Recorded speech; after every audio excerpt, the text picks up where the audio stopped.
also taught me the meaning of kibbud avayim. My mother is the most selfless and giving person I've ever met. My mother taught me the meaning of responsibility, unconditional giving, and to never, never overlook one detail. Behind the scenes, my mother did everything for Babi.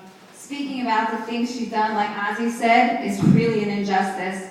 But some of the examples of the things that she did was just to make sure that my grandmother had the most beautiful apartment that took months and months, and not just once, twice.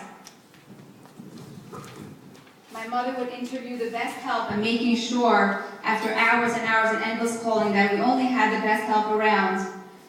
She made sure that Babi's house was fully stocked from A to Z every single day. My mother made sure that Babi had the best doctor's care. She was insistent on it and persistent on it. She was relentless about it.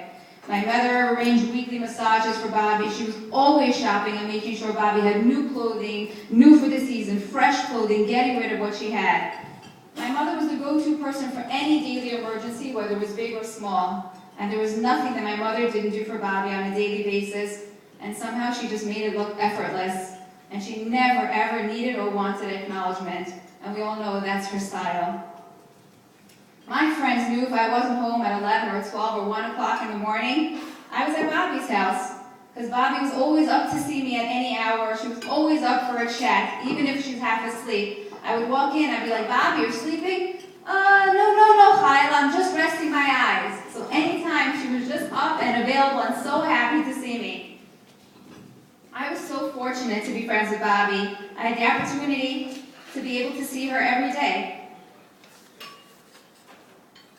I was able to take her for manicures, for dinners, and I even had the amazing opportunity to take her on vacation. And not to mention just hanging out at her apartment all the time, playing cards, discussing my bad days, hearing her tell me stories about the olden days, and especially about the latest scandal that she just read about in the newspaper.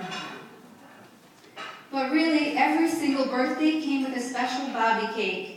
And a gift, of course. But my favorite part of my birthday was the card that she wrote from one of those freebie charity organizations that wished us a happy new year. And it was just filled with the most beautiful handwriting and her love and wishes. And those I just cherish forever. Babi, you forever have a seat at our table. The room next to mine will always be Babi's room.